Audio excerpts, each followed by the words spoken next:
రెండో పేతురు రాసిన పత్రిక మొదటి అధ్యాయము 5 వచనం నుండి 8 వచనాల వరకు దేవుని యొక్క వాక్యాన్ని భయభక్తులతో చదువుకుందాం.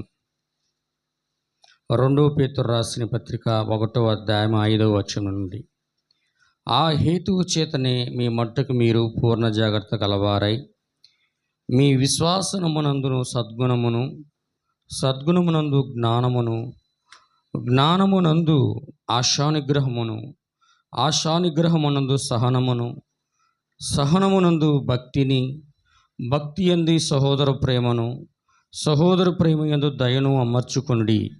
ఇవి మీ కలిగి విస్తరించిన ఎడల అవి మన ప్రభువైన యేసుక్రీస్తుని గూర్చిన అనుజ్ఞాన విషయములో మిమ్ములను సోమరులైనను నిష్ఫలులైనను కాకుండా చేయును.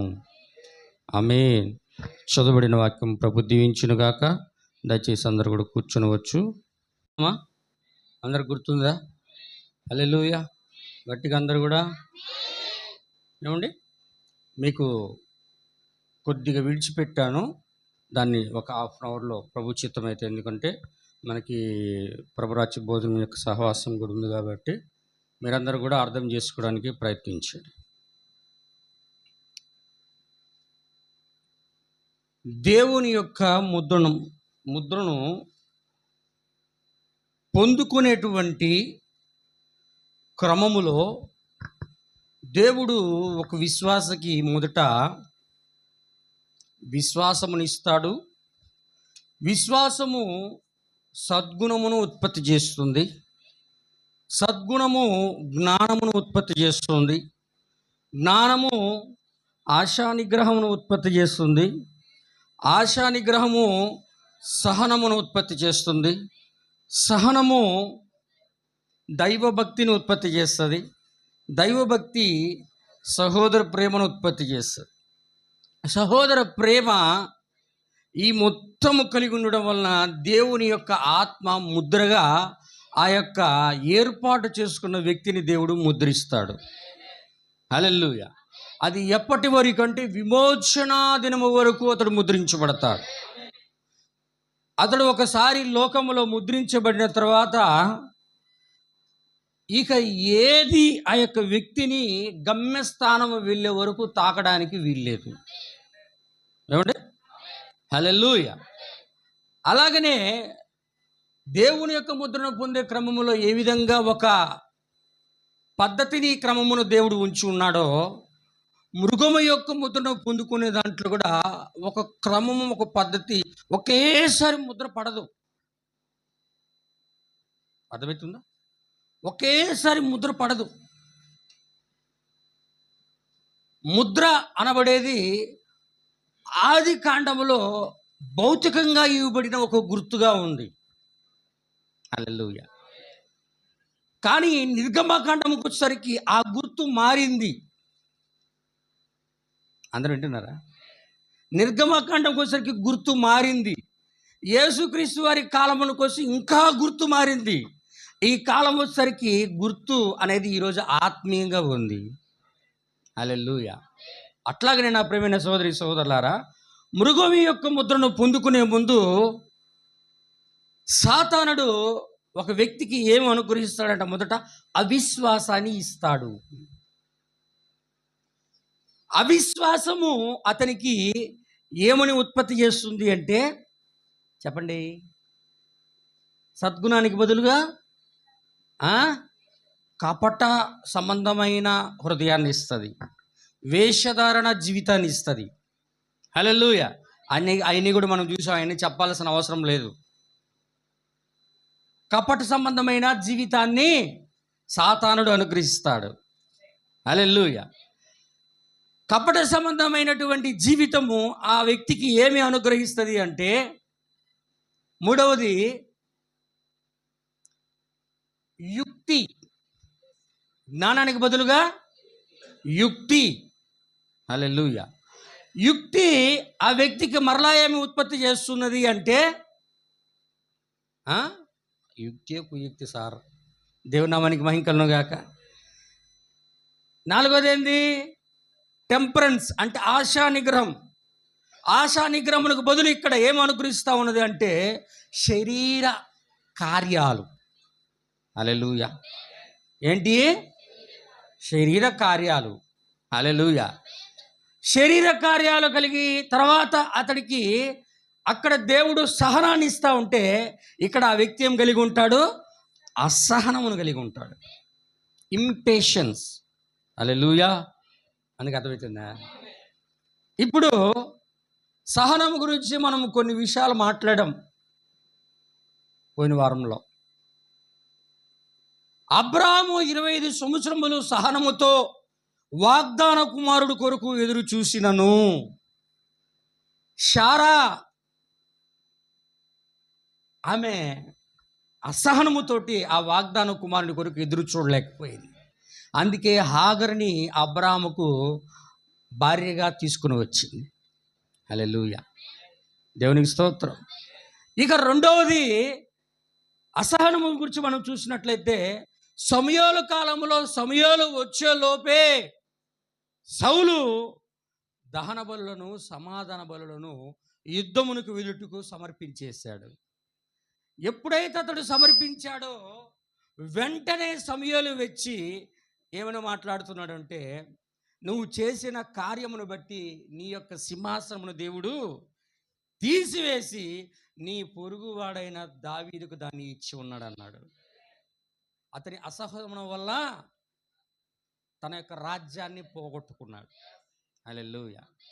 ఇక మూడోది మనం చూసినట్లయితే మోసే సీనాయి పర్వతం మీదకి వెళ్ళి కిందకి 45 దినములు దిగి వచ్చే లోపలే ఇజ్రాయేల్ ప్రజలు మోషే ప్రవక్తని వారి యొక్క పాస్టర్గా ఉన్న ప్రధాన యాజకుడుగా ఉన్నటువంటి అహరోనుని పక్కకు తోసివేసి వారి చెవులలో ముక్కలలో చెవులకి ముక్కలకి మెడలల్లో చేతులకి ఉన్నటువంటి ఆ బంగారు కమ్మీలను తీసి తమ కొరకు ఒక పోతపోడిసిన విగ్రహాన్ని చేసుకొని, ఓ ఇజ్రాయేలు వినుము, మనల్ని ఈజిప్టు దేశంలోని నడిపించిన దేవుడైన యెహోవా ఇదే అని మాట్లాడిన వారుగా ఉన్నారు. అవునా? అసహనం వలన వాళ్ళు ఏం చేయబడ్డారంటే అక్కడ అందరూ కూడా అనేక మంది నశించిపోవడం అక్కడ జరిగింది. ఆమేన్, ఆమేన్. హల్లెలూయా. మరలా ఆయన సంఘం గురించి మాట్లాడుతూ దేవుని యొక్క వర్తమాన సంఘములో దేవుడు వాగ్దానం చేశాడు కొన్ని మాటలు దేవుడు వాగ్దానం చేస్తుంటే ఒక విశ్వాసి దేవుని దగ్గరికి ఏదైనా కావాలని సంఘమునకు వచ్చినప్పుడు అతడు కొద్ది కాలం విశ్వాసంగా ఉంటాడు. అతనికి ఆ కార్యము నెరవేర్పు జరగకపోయేసరికి మొదట అతనికి ఏమొస్తూ ఉన్నది? అసహనం వస్తూ ఉన్నది. వింటున్నారా? ఏమొస్తూ ఉంది? అసహనం వస్తూ ఉంది. అసహనము తర్వాత దేవుడి మీద అతడికి అవిశ్వాసం వస్తూ ఉన్నది.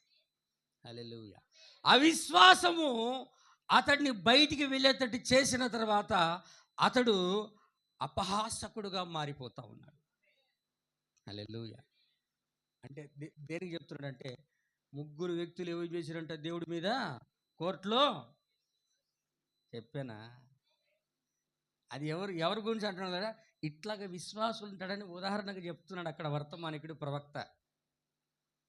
సంఘానికి వచ్చే విశ్వాసులు కొంతమంది దేవుని దగ్గరికి ఏదో జరగాలని వస్తారు, కానీ దేవుడు దానికి కొంచెం ఆలస్యం చేసినప్పుడు వారు ఆ విధంగా మారిపోయి దేవుణ్ణే నిందలు పెట్టడం మోపుతారు అని దేవుడు వర్తమానికుడి ద్వారా మనకు తెలియజేస్తాం. హల్లెలూయా. ఒకవేళ అలాగే ఎవరైనా చేసినట్లయితే ఆ వ్యక్తి ఎవరు అంటే ఈ ముగ్గురు వ్యక్తులు ఒక వ్యక్తిలోనే ఉన్నారు. సంఘంలో ఎవరైనా చేస్తే ఆ వ్యక్తి ఎవరు కాదు, నువ్వే చేసే వ్యక్తే. హల్లెలూయా. అందుకు అర్థమైందా? అది ఎవరో కాదు, చేసే వ్యక్తిని గురించి ఆయన ఇండైరెక్ట్గా అక్కడ మాట్లాడుతూ ఉన్నాడు. ఇప్పుడు సహనము గురించి 2 వ్యక్తుల గురించి చెప్పి నేను ముగిస్తాను. ఆమేన్. సహనం అనబడేది కూడా ఒక కాలంలో దేవుని యొక్క ముద్ర. అవునండి? పేషెన్స్ అనేది సహనమేనా? ఇది కూడా విశ్వాసం అనేది ఒక కాలంలో ముద్ర. రెండవ సంఘకాలంలో సద్గుణం అనేది ఒక ముద్ర.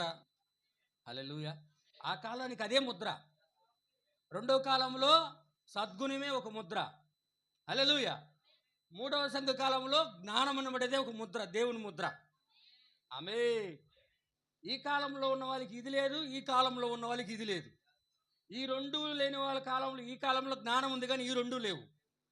వింటున్నారా? హల్లెలూయా. నాలుగోది వచ్చి ఆశా నిగ్రహం కాలం, మిగతా మూడు లేవు. ఒక్కొక్క కాలంలో దేవుడు ఒక్కొక్క దానిని విశ్వాసులకిచ్చి దేవుడు దాని చేత వారిని ముద్రించాడు. హల్లెలూయా. కానీ ఈ కాలంలో ఉన్న ప్రజలకు మాత్రం దేవుడు అన్నీ అనుగ్రహించి దేవుని ఆత్మ చేత ముద్రిస్తున్నాడు. అందుకే 11వ గంట జనులై ఉన్నారని ప్రవక్త. 11వ గంట గడియ జనులు మనము నిజ స్వరూపము, ఇజ్రాయేలీలు ఛాయ. వారు కూడా 11వ గడియ ప్రజలే. వింటున్నారా? హల్లెలూయా. దేవుని యొక్క నామానికి మహిమ కలుగును గాక. కాబట్టి ఇక్కడ ఇప్పుడు సహనమునకు వ్యతిరేకమైనది సాతానుడు ఏమనుగ్రహిస్తుంటే అసహనం. మనము సహనం గురించి మనము బైబిల్ గ్రంథం అంతటిలో నేర్చుకోగలిగిన ఒక వ్యక్తి, గొప్ప ప్రవక్త ఎవరైనా ఉన్నారు అంటే ఎవరు? అది వింటున్నారా? ఎవరు సార్? యోబు ప్రవక్తేనా? ఏమండి, యోబు గారు ప్రవక్తేనా? ఆదికాండం కన్నా ముందున్న పుస్తకం. యోబు పురాతన ప్రవక్త, అబ్రహాము కన్నా ముందున్న ప్రవక్త. హల్లెలూయా. దేవుని యొక్క నామానికి మహిమ కలుగును గాక. యోబు సహనం గురించి దేవుడు మాట్లాడుతున్నాడు. యోబు సహనం గురించి మాట్లాడుతూ ఏమంటున్నాడంటే, దేవుడు యోబును పరీక్షించడానికి ఆయన సమయమును సాతానుడుకు అనుగ్రహించినప్పుడు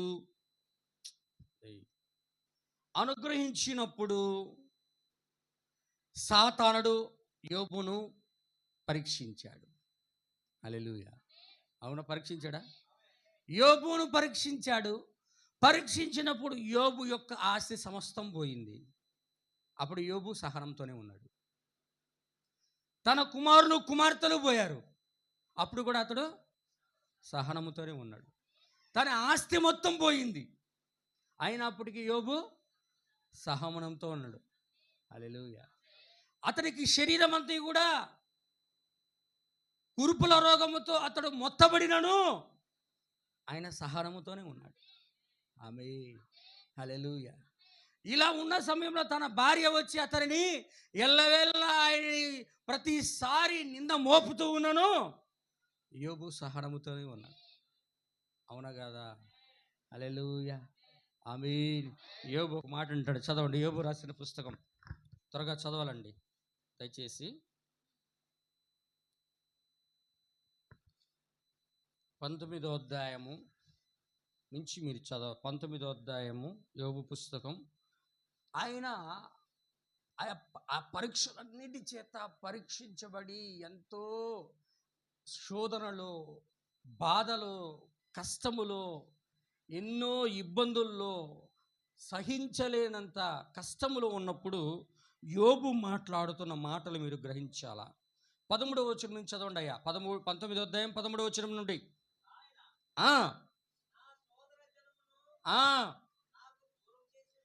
నాకు సోదరుడు జనమును దూరము చేసి ఉన్నాడు.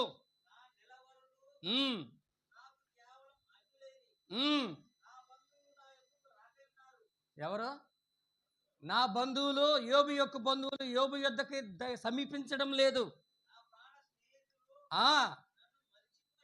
హల్లెలూయా.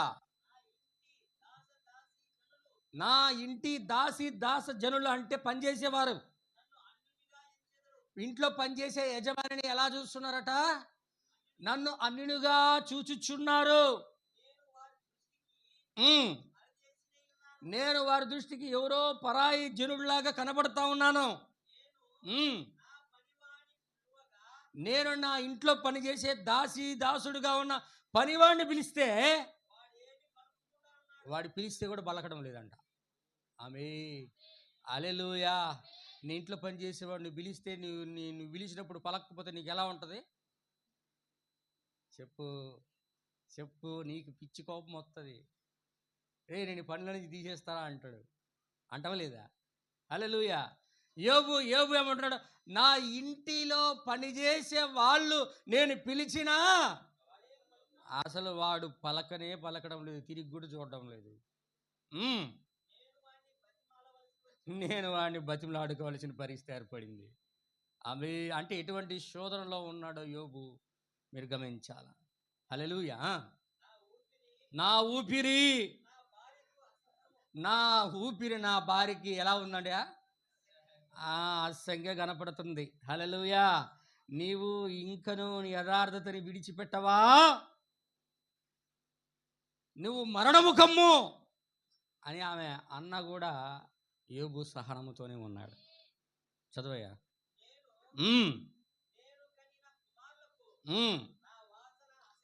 అయ్యో, నేను కన్నా నా కుమారులకే నా ఉన్నటువంటి చర్మ రోగం యొక్క వాసన అసహ్యము. హల్లెలూయా.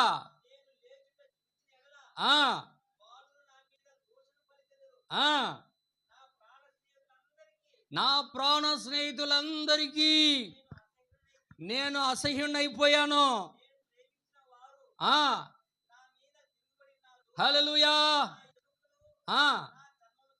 నా ఎముకలు నా చర్మముతోనూ నా మాంసముతోనూ అంటుకొని ఉన్నవి. హల్లెలూయా.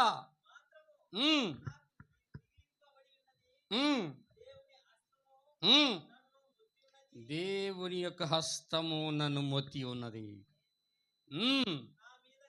ఎందుకంటే పరీక్ష ఎక్కడి నుంచి వచ్చింది? దేవుని వద్ద నుండి వచ్చింది. కానీ దాన్ని దేవుడు ఇచ్చినను దాన్ని సాతాను దాట దేవుడు అనుగ్రహించాడు. హల్లెలూయా.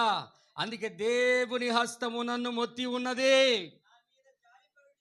నా మీద జాలి పడండి అయ్యా. నా స్నేహితులారా, నా మీద జాలి పడండి.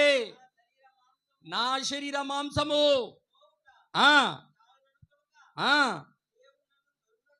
హల్లెలూయా. మీరేల నన్ను తరుముదురు, నా మాటలు రాయబడవలనని నేను ఎంతో కోరుచున్నాను. అవి గ్రంథములో రాయబడవలనని నేను ఎంతో కోరుచున్నాను. హల్లెలూయా. అవునండి.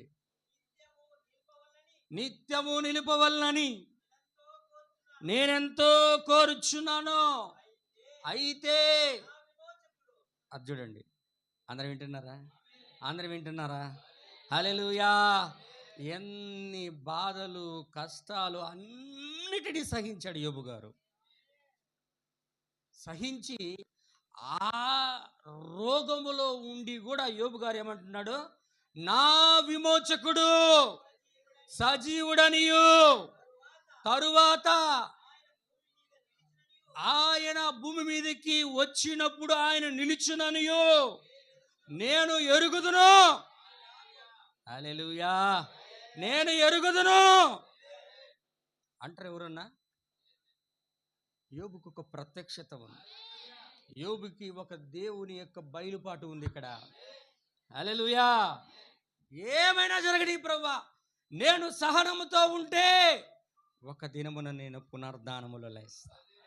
నువ్వు వస్తావు, మెస్సియా వస్తాడు. నిలిచాడు ఆయన. మెస్సియా వచ్చాడా? వింటున్నారా? మెస్సియా సూచనగా ఆయన ఇజ్రాయెల్ దేశంలో 2000 సంవత్సరాలకు ముందు ఆయన చూపించాడు. హల్లెలూయా.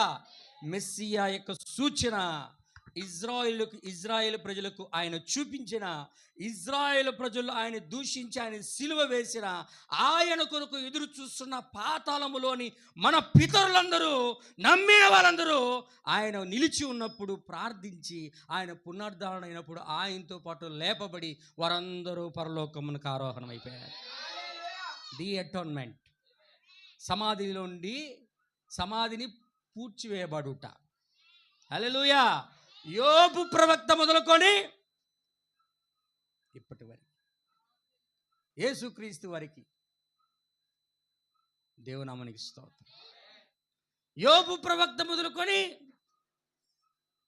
యేసుక్రీస్తు వరకు ఎందరైతే ఉన్నారో వాళ్ళందరూ కూడా పునరుద్ధానం పొందుకొని పరలోకమునకు ఆరోహణమైపోయారు. దేవుడు ఏర్పాటు చేసిన ఒక విశ్రాంతి స్థలములో వాళ్ళందరూ కూడా ఉన్నారు. అవునా కదా? 6వ పరిమాణములు వాళ్ళందరూ కూడా ఉన్నారు. ఎప్పుడు దేవుని రాజ్యంలో ఉన్నారు, నేను ఉన్నారు. దేవుని రాజ్యంలోకి మనము వెళ్ళకుండా వాళ్ళు వెళ్ళరు. మీరు లేకుండా వారు పరిపూర్ణులు కారన్నాడు. ధర్మశాస్త్రము కింద ఉన్న వారందరూ పునరుద్ధానం పొందారు. హల్లెలూయా. ఇప్పుడు కృప కింద ఉన్న వారందరికీ పునరుద్ధానం జరుగుచూ ఉన్నది. పునరుద్ధానం జరగబోతుందా? జరుగుతూ ఉన్నదా? జరుగుతూనే మనం పునరుద్ధానంలో భాగంగా ఉన్నాం ఇప్పుడు. అవునా కదా? పునరుద్ధానంలో ఒక భాగంగా ఉన్నాం మనం అందరం. హల్లెలూయా. అందుకే చదవయ్యా, నా విమోచకుడు సజీవుడనియు, ఆయనకు మెస్సియాగా భూమి మీదకి వచ్చినప్పుడు నిలిచిననియు నేను ఎరుగుదునయ్యా. నా శరీరం అంతా కూడా చర్మము చీగిపోయినా, కుళ్ళిపోయినా, పాచిపోయినా, ఎముకలు ఎండిపోయినా, ఏమైపోయినా పర్వాలేదు, శరీరముతో నేను మరలా దేవుని చూస్తా. అక్షయ శరీరంతో నేను దేవుని చూస్తా. ఆమె చెప్పినట్టుగా ఆయన లేచాడు. ఆయన యోబు గారు కూడా లేచి ఇప్పుడు 6వ పరిమాణం నుంచి ఈ 3 పరిమాణాల్లో మనల్ని చూస్తూ ఉన్నారు. వాళ్ళందరూ 3 పరిమాణాల్లో ఉన్నాం మనం అందరం. అవునండి? 3 పరిమాణాల్లో ఉన్నామా? 3 పరిమాణాల్లో మనం ఉన్నాం. ఇప్పుడు వాళ్ళు 6వ పరిమాణంలో ఉన్నారు. దేవునికి స్తోత్రం. 4వ పరిమాణం సైన్సు, 5వ పరిమాణం పాతాళము, 6వ పరిమాణము పరిశుద్ధులు ఉండే స్థలము. హల్లెలూయా. 7వ పరిమాణము దేవుడు ఉన్న లోకం. దేవునికి స్తోత్రం. హల్లెలూయా. ఇంకా చదువు బ్రదర్, 26 దాకా చదవండి దయచేసి. నా మట్టుకు నేనే నా కళ్ళతో చూస్తాను, మరి ఎవరు కాదు, నేనే నా కళ్ళుతో నేను మరలా చూస్తాను ఆయన్ని. హల్లెలూయా. ఆమేన్, ఆమేన్, ఆమేన్, ఆమేన్. దేవుని యొక్క నామానికి మహిమ కలుగునుగా. యోబు యొక్క సహనమును దేవుడు ఈ పుస్తకంలో చూపిస్తా ఉన్నాడు. యోబు యొక్క పునరుద్ధానమును ఇక్కడ దేవుడు చూపిస్తా ఉన్నాడు. యోబు యొక్క సహనము గురించి యాకోబు గారు కూడా మాట్లాడారు. ఎవరు? యోబు ఎప్పుడో ప్రవక్త, కొన్ని 100 సంవత్సరాలకు ముందు ప్రవక్త. యాకోబు గారు అపోస్తలుడు 2000 సంవత్సరాలకు ముందు ఆయన. యోబు గారు 6000 సంవత్సరాలకు ముందు ఆయన. హల్లెలూయా. ఆయన కన్నా 4000 సంవత్సరాలకు ముందు ఆయన సహనం గురించి దేవుని యొక్క పరిశుద్ధ ఆత్మ యాకోబు గారిలో ఉండి మాట్లాడుతూ ఉంది. చూడు 5వ అధ్యాయం యాకోబు రాసిన పత్రిక 5వ అధ్యాయము 10-11 వచనాలు చదవండి అయ్యా. 10-11 ఏమంటాడు? మనలందరితో అంటాడు, నా సహోదరులారా, ప్రభు నామములో బోధించిన అనేక మంది ప్రవక్తలను శ్రమను అనుభవముగా చేసుకొని, ఓపిక అంటే సహనమునకు మాదిరిగా చేసుకొని, మనమందరం ఎవరికి మనం సమాంతరంగా చూసుకోవాలా? చెప్పండి. ఎవరితో మనల్ని సమానంగా చూసుకోవాలంట? ఇప్పుడు చదువుతున్నారు కదండి. హల్లెలూయా. ఏమంటున్నాడు? మనకు ముందున్నటువంటి మన ప్రవక్తలందరూలో సహనమును శ్రమ వచ్చినప్పుడు ఎలా సహించారో, ఆ సహనము ఓపికగా ఎలా ఉన్నారో, అలాగే వాళ్ళని కూడా మీరు తీసుకొని మీరు కూడా మాదిరిగా ఉండి మీరు సహించండి.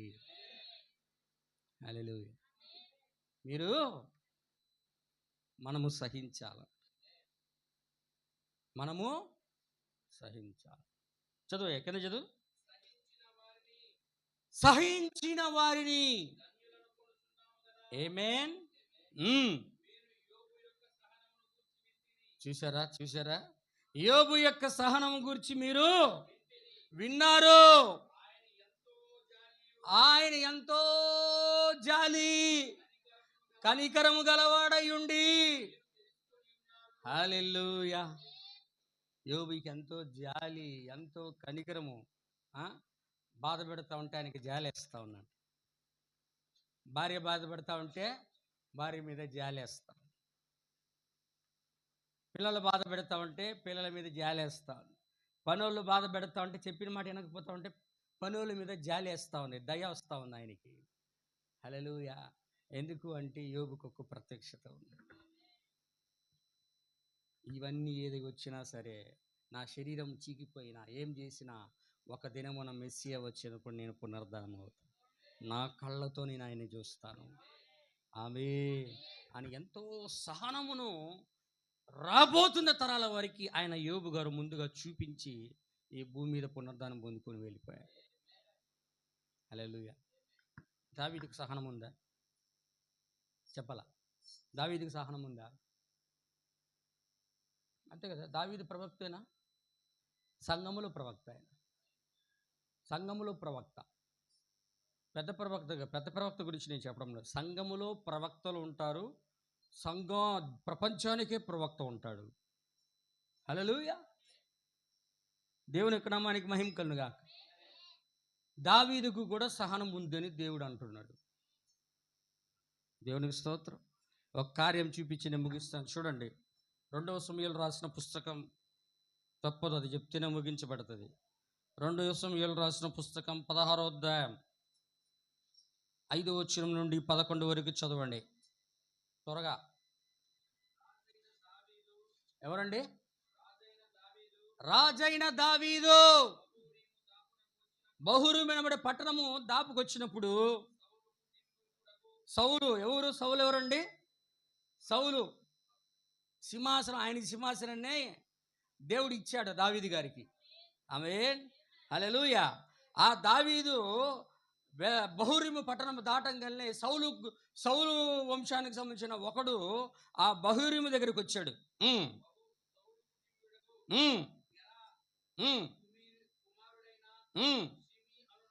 షిమి అనబడిన ఒకడు అచ్చటి నుండి బయలుదేరి వచ్చెను. అతడు దావీదు వెంటనే వెనకాలనే నడుస్తూ ఉన్నాడు. దావీదును ఏం చేస్తున్నాడయ్యా? దావీదును శపించు జనులందరూ, బలాఢ్యులందరూ దావీదు యొక్క చుట్టుపక్కల ఇరుపాక్షములో ఉన్నప్పుడు హల్లెలూయా ఏం చేస్తున్నాడు? ఏంటి? బలాఢ్యులు ఉన్నారు, అనేక మంది ప్రజలు ఉన్నారు, అనేక మంది జనాలు ఉన్నారు. హల్లెలూయా. రాజు ఉన్నాడు. దేవునికి స్తోత్రం. అనేక మంది ఉంటే మధ్యలో సౌలు కుటుంబీకుడు ఉన్నటువంటి షిమి అనబడేవాడు ఏం చేస్తున్నాడట? వెనకాలనే రాజులతో ఉంటారు, రాజు వెనకాలనే నడుచుకుంటూ వచ్చి రాళ్ళు తీసుకొని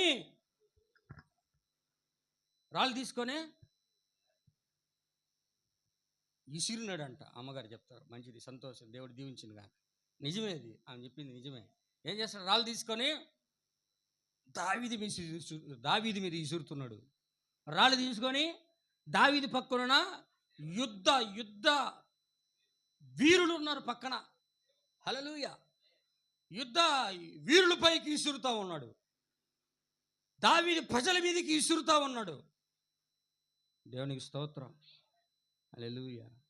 చూడండి, ఏమంటున్నాడు? అక్కడున్న రాళ్ళు రూడమే కాదు, దావీదుని చేసేమంటా ఉన్నాడు, నరహంతకుడా. ఏం గుర్తు చేస్తున్నాడు వాడు?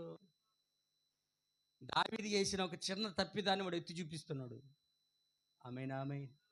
ఒరే నరహంతకుడా, దుర్మార్గుడా, చీపరా, చీపో. ఒక రాజుని పట్టుకొని ఏమంటాడా? చీపో, దుర్మార్గుడా, నరహంతకుడా. హల్లెలూయా. ఆమేన్.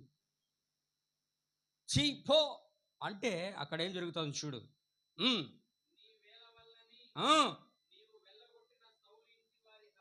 ఆ, ఉమ్, నీ కుమారుడైన అబ్షాలోము చేతికి. ఉమ్, అవును, నీ మోసం వల్లే నువ్వు చిక్కుబడి ఉన్నావు అని చెప్పి రాజును శపించగా, సెరూయా కుమారులు ఉన్నారు అక్కడ. సెరూయా కుమారుడైన అభిషై. ఎవడంటాడు? షిమి ఎవరు చెప్పండి సార్? దావీదు ఏమండంలా, దావీదు గారు ఏమి మాట్లాడడంలా. సెరూయా కుమారుడిగా ఉన్నటువంటి అభిషై ఏమంటున్నాడు? బలాఢ్యుడు, ఒక యుద్ధ సైనికుడు, ఒక యోధుడుగా ఉన్న ఆయన ఏమంటున్నాడు? ఈయన చచ్చిన కుక్క, నా ఏలిన వాడవు, రాజమునకు నీకు శపించనేలా. రాజా, నువ్వు ఒక మాట చెప్పు, నీ ఇష్టమైతే వాడి దగ్గరికి పోయి వాడి తల అట తీసేస్తాను అంతే. హల్లెలూయా. ఎంత పని అండి ఇది? ఎంత పని? హల్లెలూయా. అందరు వింటున్నారా? నేను దగ్గరికి పోయి వాడి తలని అటు చేదిచ్చేస్తా, నువ్వు అని అంతే. రాజు, నువ్వు నువ్వు చెప్పావంటే నేను చేసేస్తా. దేవునికి స్తోత్రం. అప్పుడు రాజు ఏమంటున్నాడు? 11 దాకా చదవయ్యా. ఏమంటాడు రాజు? సెరూయా కుమారులారా, మీకు నాకు ఏం పొందుతాయా? వాడిని తిట్టుకొని శపించుకొని ఏమేమి మాట్లాడతాడో అవన్నీ కూడా షిమి మాట్లాడని దేవుడే వాడికి సెలవిచ్చాడు, చెప్పాడు ఆయన. ఆమేన్, హల్లెలూయా. వింటున్నారా? సెలవీయగా నీవు ఇలాగ ఎందుకు చేయాలని అంటున్నావు? ఆక్షేపణ చేయగలవాడు ఎవడు అని చెప్పి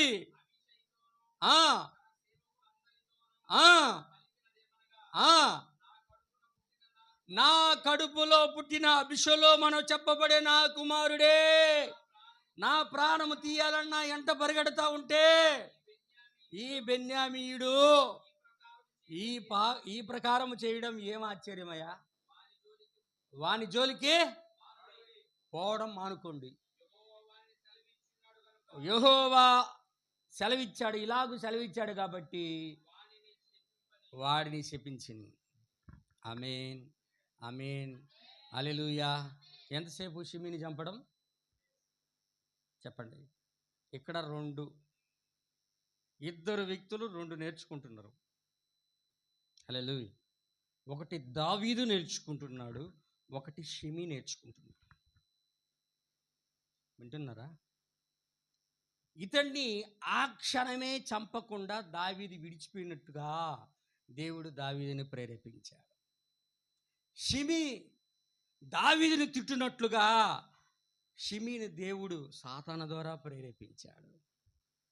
పక్కన పుస్తకం చూడు, 19వ అధ్యాయం, 2 సమూయేలు 19, 16 నుంచి 19 దాకా చదువు త్వరగా.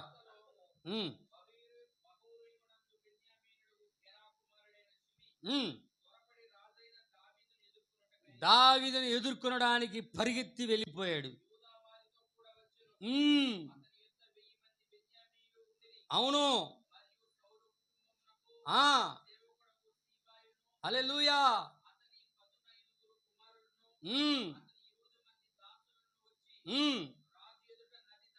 నది యొద్ద దాటిరి. హల్లెలూయా.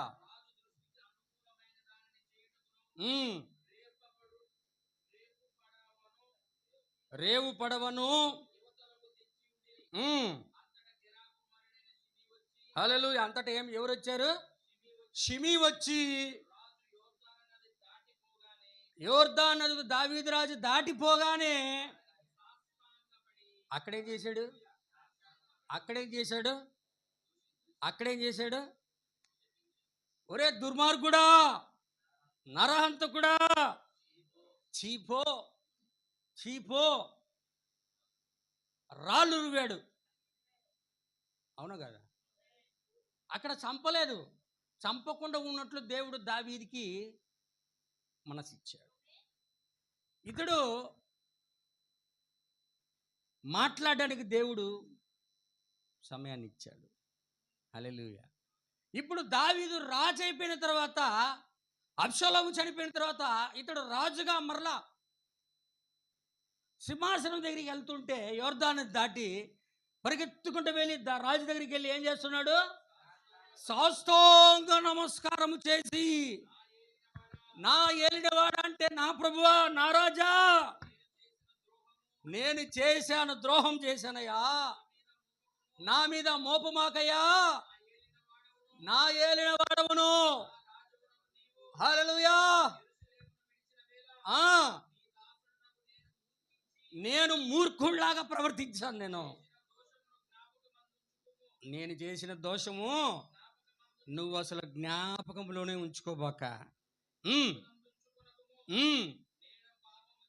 నేను పాపము చేసినను నాకు తెలిసినది కనుక యోసేపు వారందరితో కూడా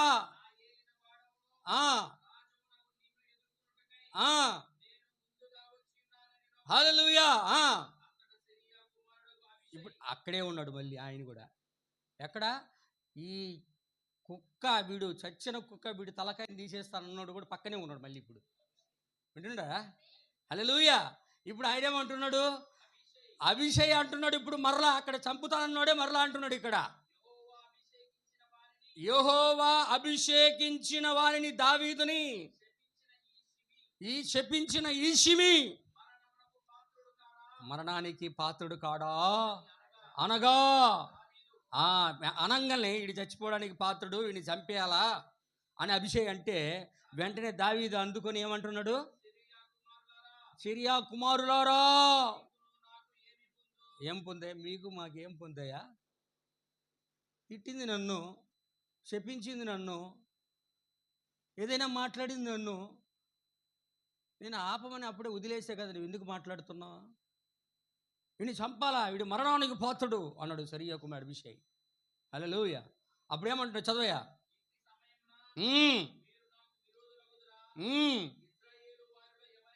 ఇజ్రాయేలు వారిలో ఎవరైనను ఏ దినమున రాజు సింహాసనం మీద కూర్చుంటున్న దినమున ఎవరినైనా చంపుతాడు. రాజు సింహాసనం మీద కూర్చోబోతాడు మరలా. ఎందుకంటే అబ్షాలోము పోయాడు, చెట్టుకి ఏలబడ్డాడు, మస్తకి వృక్షానికి గుర్రం మీద పోతా ఏలబడ్డాడు. క్షమించండి, ఏదో గుర్తులేదు, మర్చిపోయా. మొత్తం మీద అన్ని వృక్షాలు ఉన్నాయి, ఏ వృక్షం కూడా గుర్తు రావడం లేదు. చాలా వృక్షాలు ఉన్నాయి, 100 వృక్షాలు ఉన్నాయి పుస్తకంలో. దేవుని యొక్క నామానికి మహిమ కలుగును గాక. పిచ్చుల వృక్షం, మస్తకి వృక్షం, పిచ్చుల వృక్షం రెండు ఒకటేనండి. దేవుని యొక్క నామానికి మహిమ కలుగును గాక. నేను రాజుగా అభిషేకం పొంది, పట్టాభిషేకం పొందుకుని సింహాసనం కూర్చునే దినమును కూడా ఒకరిని ఎవరైనా నన్ను చంపుతానా అని రాజు మాట్లాడుతా అన్నాడు. చదవయ్యా.